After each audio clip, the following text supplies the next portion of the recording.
Hey guys, I hope you're hungry. Welcome back to a very special edition of War Stories. So this episode is going to go live on February 27th, which, as we all know, is Pokemon Day. Pokemon Red and Green versions released in Japan 20 years ago today. So in honor of the occasion of the birth of my very favorite video game series of all time, today's War Story is going to be all about Pokemon, what it means to me, my history with it. Oh wow, and I lost my connection to the network right then. Let me try one more time. I might just do do something against the AI if it still isn't working. I was having some connectivity problems earlier, so my first experiences with Pokemon were I'm just gonna do offline. I don't want to risk. I don't want to just sit there and wait. So we had some friends, my brother Holy Diver and I had some friends growing up that were into Pokemon before we even knew anything about it. I would have been around 8 or 9 years old at the time, so my brother was 3 or 4.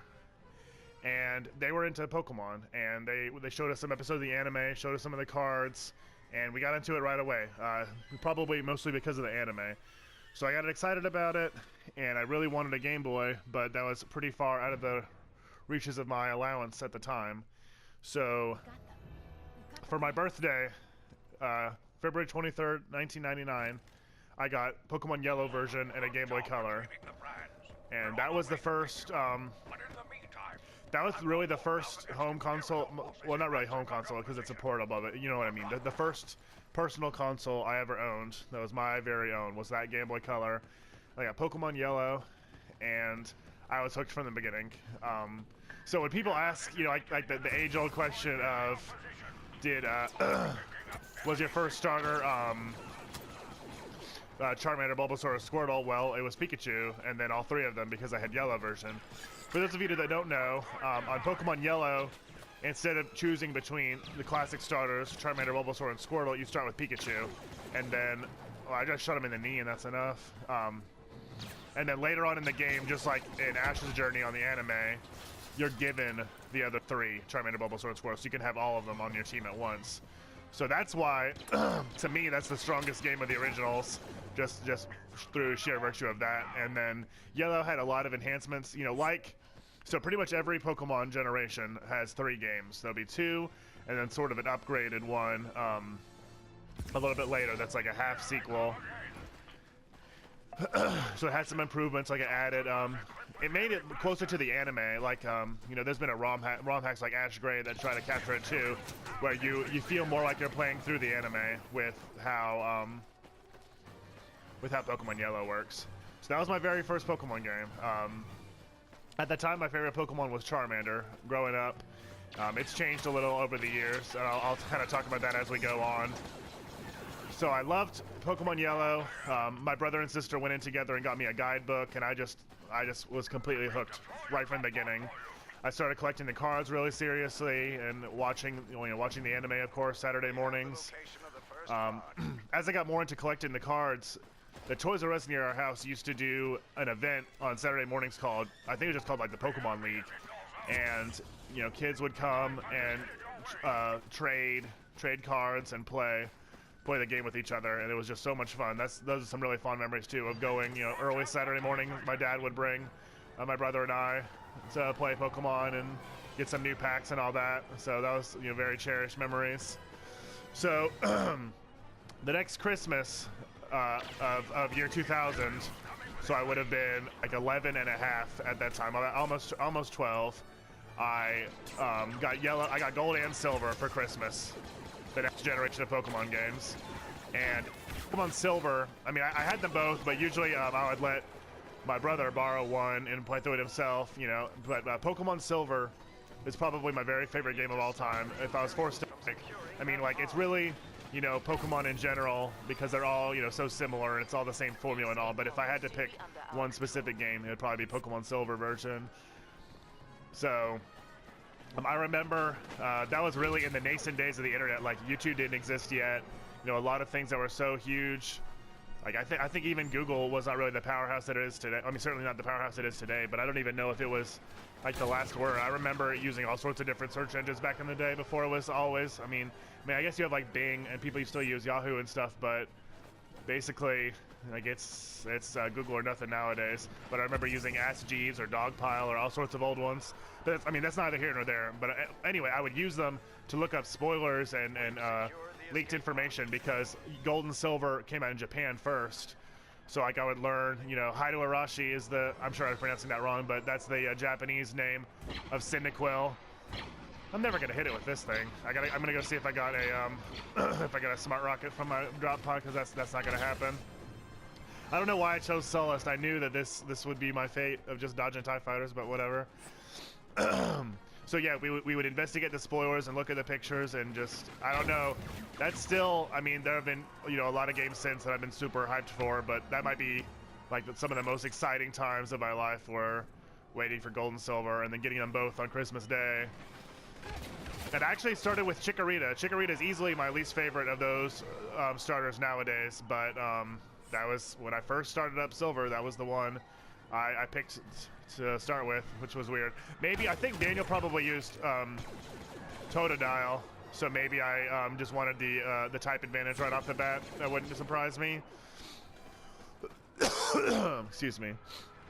Okay, so after Gold and Silver, you know, I still was a huge fan. You know, Silver, I just played it all the time. I ended up getting a guidebook for it too because I had the worst time tracking down, you know, the legendaries and the last of the Pokemon I needed. So finally, I got to, I was leaving, I was going from middle school into high school at this time, and that was really when Pokemon stopped being cool. And so Ruby and Sapphire, the next generation, I skipped.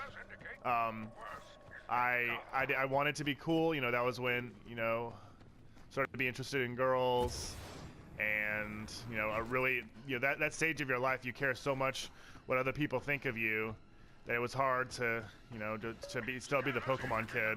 I remember, like, even when I was still in elementary school, I would get teased for it occasionally because everybody knew how into Pokemon I was, and I really let that bother me. And I hope, you know, there's a message to take from this war story. It's how foolish I was. I remember very specifically, I had a project to do for a class where you had to make like a display that showed off your personality. So I decided to make a paper mache volcano. Just, you know, at the time I was, you know, super edgy and all that, and I wanted to try, you know, to show how cool I was. So I made this volcano, and I remember, even though it was a volcano, it would make perfect sense. I had a tiny little Charmander figurine that I still have to this day. Like it's just in my bedroom. Like I could look at it right now, and I was so scared to put it on because I didn't want people to make fun of me for it. So I remember I brought like glue and the figurine with me in my pocket, and like at the very last second I decided I wanted to put it on there. And of course nobody even commented on it, nobody cared. And that just goes to show you can't let, you know, what other people think of your hobbies change them. That's so, you know, you can't be dishonest with yourself, just like you can't be dishonest with other people. So that was, you know, a really good lesson to learn at that age. So by the time Fire Red and Leaf Green came out, remakes of the original Pokemon games, I was super excited and ready for those. And it didn't matter what people thought of me. I still didn't talk about it at school very much, but, you know, that didn't stop me from buying them the second they came out. And then, when I got to college, it was sort of the same thing in a way. Like, I still really cared what people thought of me and would still sort of shy away from being, you know, well, letting everybody know how into Pokemon I was. But after I met my wife and, you know, stopped caring about, you know, what you know, females would think of me or that sort of thing, that really helped because, okay, you know, all right, I don't care. She doesn't care. So she actually went with me to get Pokemon Diamond and Pearl, and then Black and White ever since then. So, you know, this sort of history of my life just goes to show, you know, how important it is to not let what other people think bother you, because I lost out on years of the thing that's probably brought me more joy than most any other. You know, maybe, you know, Star Wars or Batman are up there too, but Pokemon is very, very special to me, and I almost let it go completely just because I cared what idiot kids, none of whom I ever talk to or see or think about anymore, would think. So if that's you, if that's something that happens to you, you know, keep this in mind, because it's It was a good lesson to learn, and I hope you learned from my mistakes.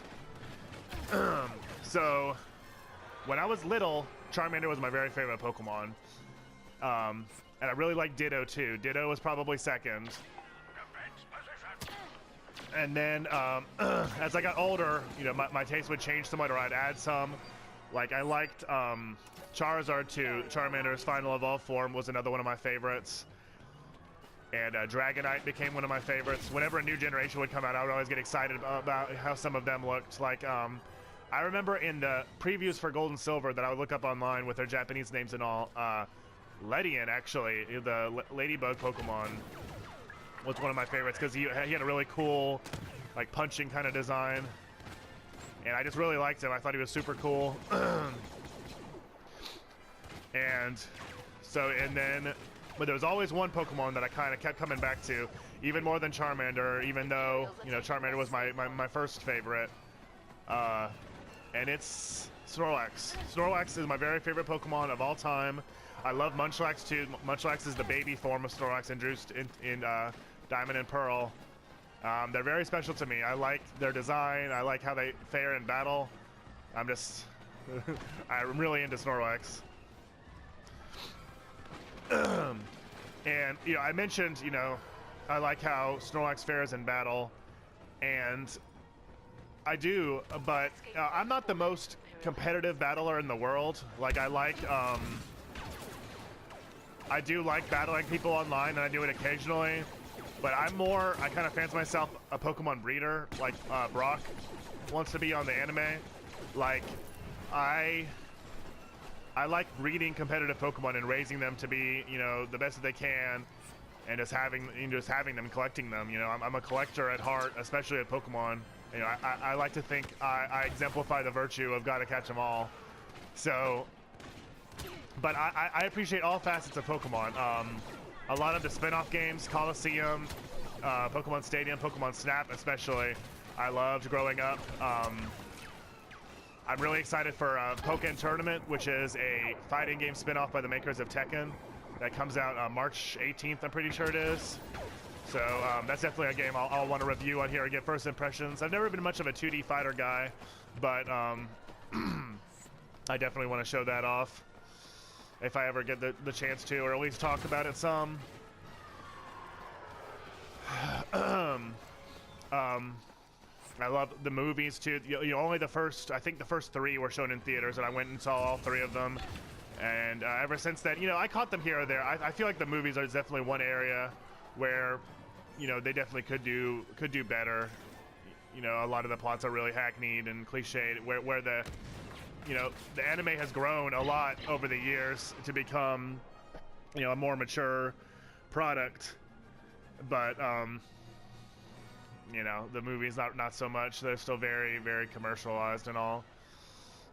And I feel like I really enjoy Pokemon in other forms of video games too. Like in Smash Brothers, when I first ever played the original on N64, Pikachu was my main. And I still use Pikachu now and then. Charizard is one of my best on the current on a Smash Brothers for Wii U. And actually, Pokemon Trainer was my best in Brawl, and that was like a dream character. My brother and I used to, you know, invent characters, and we thought about him years before Nintendo ever did, of how we would have a Pokemon Trainer character work. So he's definitely the one I miss the most. When to switch from Brawl to Wii U. I didn't know that the jetpack exploding did AoE like that. That was kind of cool. This has not been my best gameplay. Sorry, this is a topic I'm really passionate about, obviously, so I'm trying to focus a little bit more on my commentary and just keep moving and not die. So as far as, you know, one reason why I want to talk about this, the channel's called Full Incense because I really want to do Pokemon content on it. You know, I explained in my very first video that I don't have any equipment. All I have is the share button on the PS4 and the Share Factory, the PlayStation 4 app. So I mess with my stuff sometimes. I try to edit it, like I added the little intro, and I'll add, you know, annotations and try to fiddle with it as much as I can. But this isn't something I really have the ability to invest money in yet. I'm sort of telling myself that once I've shown it can be successful, you know, I might, you know, start to invest money in it because it's, you know, because then it could eventually be, you know, revenue, like a profit. You know, that's an investment in the future of my channel. So for now, I really can't do anything like that. But I would love to try to do, you know, a playthrough or some Wi-Fi battles, some online stuff. You know, I would love for my channel to get to the point and have the viewership where I could do battles with viewers. Really cool. Hey, sorry for the cut there. I had some brief technical difficulties. We're still here on the same survival map, just trying to see if we can make it through. We're talking about Pokemon. So, Pokemon is very meaningful to me. It's a series that I grew up with, that grew up with me. I loved how it's adapted over the years. Like, and you know, a lot of people, especially my age, are called, you know, Gen 1ers, where they'll only really care about Red, Blue, and Yellow, or the first 150 Pokemon. But it's all great. Just like how I can appreciate the Star Wars prequels and sequels, even though, you know, maybe they're not as good as the original movies, which I don't necessarily keep as read, especially in the case of Pokemon. But it's still Pokemon, or it's still Star Wars. I can still love it, and I can still, you know, hold it near and dear to my heart. You know, just because I don't think it's as good, just because it didn't come first. So I want to show the world how great Pokemon is. I want to spread it because I think, you know, in today's society, you know, people have so many, you know, kids have so many distractions. Everybody has a cell phone. People, you know, they get interested in dating and all that sort of thing so early now, and are into, like, right off the bat, they're playing, you know, M-rated games and going to R-rated movies. And I think Pokemon encourages just a simpler, nicer, happier time. At least it does in my life. And I feel like franchises like Pokemon, like Nintendo in general, you know, they're dying through no faults of their own. It's just because of how the world is shaping, you know, children nowadays. And they're not allowed to be children. They're not allowed to have fun. They have to already be angry and jaded and distant and dark right from the get-go. They can't let themselves, you know, enjoy something as sweet and precious as your first Pokemon, or battling your first gym leader, or beating the Elite Four, beating the whole game, catching them all. Like that whole notion is just completely lost nowadays in modern games. And I just wish that wasn't the case. I wish that, you know, that sort of naivete, if it is such, was, you know, replaced with, you know, the joy that I felt, and I know that people could still feel with Pokemon. So basically what I'm saying is play a Pokemon game. Get out your Game Boy, your Game Boy Advance, your DS, whatever it is. Maybe if you have a 3DS, download the originals in honor of the day. And, you know, kind of show yourself and show the world that you don't have to be upset and jaded and angry all the time. You don't have to be, you know, cooler than thou and disaffected and angsty. Show the world that you just want to have fun and catch them all. That's what I did. And that's what I'm going to keep doing for the rest of my life. So, you know, that's a little bit about me. That's a little bit about, and a lot about Pokemon. I hope you enjoyed. This video ended up really rambly and incoherent. I'm sorry, but it was a little hard. I don't like scripting my videos because I feel like, oh dang it, I feel like that is not fair. It's not, you know, it's not me. I want to really speak from the heart, especially with something like this. So if you stuck with me, please leave a like rating. You know, if there's anything you disliked, please leave a dislike and some constructive criticism of how I could fix it, and I'll try in future videos. I think my my sound quality has definitely gotten better, so that's something, you know, hopefully you can agree with, that I've managed to improve a little bit. And I want to keep, you know, doing things like that to try to just make the show, make my episodes better for everybody. So thank you for watching. Play some Pokemon, and have a great day.